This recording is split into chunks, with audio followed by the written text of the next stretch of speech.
उत्तराखंड में राजनीति कब कौन सा रूप ले ले, ये तो शायद यहाँ के नेताओं को भी नहीं पता। जब जनता के सामने रखने के लिए नेताओं को मुद्दे ही ना सूझें, तो अब उत्तराखंड के नेता इस बात पर हैं, एक दूसरे पर आरोप और प्रत्यारोप लगा रहे हैं कि उनके पास राजनीति करने के लिए मुद्दे नहीं। कांग्रेस के नेता कह रहे हैं कि बीजेपी को घेरने के लिए उनके पास मुद्दों की कमी नहीं है, और बीजेपी नेता जब चाहे इस बात पर बहस कर लें, क्योंकि राज्य की सत्ता में आने के बाद बीजेपी ने ऐसे ऐसे काम किए हैं कि कांग्रेस के पास बीजेपी को घेरने के लिए मुद्दों की कोई कमी नहीं है।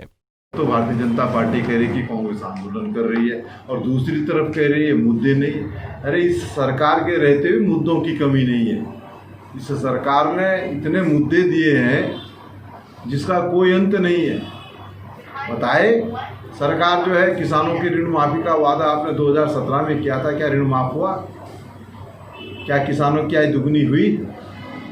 ये तो बताए ना। नौजवान साथियों से रोजगार की बात कही, क्या किसी साथी को रोजगार मिला?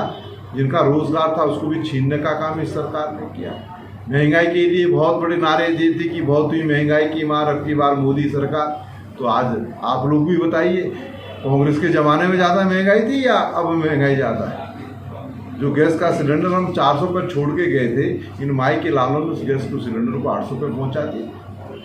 पेट्रोल डीजल के दाम आसमान छू रहे हैं। बाजार आप चले जाइए, किसी भी दाल पर जो है आप हाथ नहीं रख सकते। गरीब आदमी दाल नहीं खरीद सकता, गरीब आदमी जो है सब्जी नहीं खरीद सकता। इस सरकार के रहते तो गरीब आदमी का जीना दुर्लभ हो गया है। अर्थव्यवस्था पूरी तरीके से ध्वस्त है। अब आप ही ने कहा कि जो रोडवेज के कर्मचारियों का 5 महीने से वेतन नहीं मिल पाया है, तो प्रदेश की अर्थव्यवस्था का अंदाजा इसी बात से लगाया जा सकता है। विकास पूरी तरीके से अवरुद्ध है। एक बात हो तो मैं कहूँ, ऊपर से प्राधिकरण जो है तोहफे में जो है प्रदेश के लोगों को दे दिया। हमारे पास मुद्दे नहीं, इतने मुद्दे हैं कि सरकार एक एक किसी भी मुद्दे का जवाब नहीं दे सकती। उत्तराखंड में कांग्रेस नेता मुद्दों की राजनीति कर रहे हैं, तो बीजेपी के नेता भी भला कौन से पीछे रहते हैं। जब कुछ नहीं मिला तो राहुल गांधी को निशाना बनाकर सवाल उठाने शुरू कर दिए हैं। इतना ही नहीं, बीजेपी के मीडिया प्रभारी देवेंद्र भसीन का कहना है कि भले ही हमारी सरकार हो, लेकिन बेरोजगारी और राज्य में आज जो भी मुद्दे हैं उसके लिए कांग्रेस जिम्मेदार है।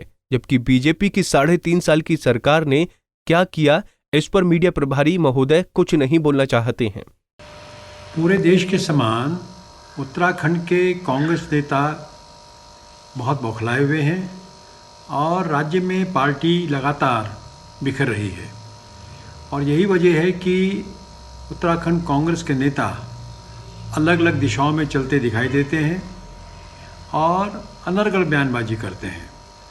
बस इनके बयानों में एक रूपता है, वो है श्री राहुल गांधी के तरीके की, झूठ बोलो, गाली दो और भाग जाओ।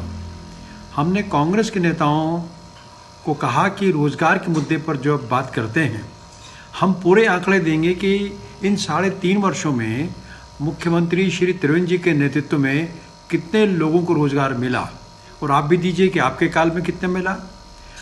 हमारे मुख्यमंत्री जी ने, हमारे प्रदेश अध्यक्ष जी ने, हमारे प्रवक्ताओं ने पूरे आंकड़े जनता के सामने रख दिए हैं, लेकिन कांग्रेस के किसी नेता ने आज तक नहीं बताया कि कांग्रेस के समय में कितने लोगों को रोज़गार मिला। और हमने कहा कि चुनौती है कि वे बहस करें आकर के। अब प्रीतम सिंह जी कह रहे हैं कि हाँ, हम बहस के लिए तैयार हैं, तो हम इस बात का स्वागत करते हैं।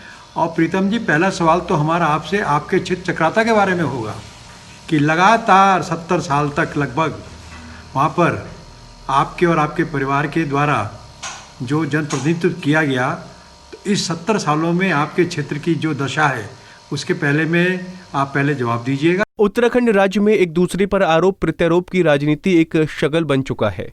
कभी कांग्रेस सत्ता में होती है तो कभी बीजेपी सत्ता में होती है, लेकिन दोनों ही पार्टियां बस एक दूसरे पर निशाना साधती रहती हैं, और इस सब के बीच जनता के जरूरी मुद्दे कहां गायब हो जाते हैं, इसकी किसी को फिक्र नहीं है। बस जरूरी है तो राजनीति की। पंजाब केसरी टीवी के लिए देहरादून से कुलदीप रावत की रिपोर्ट।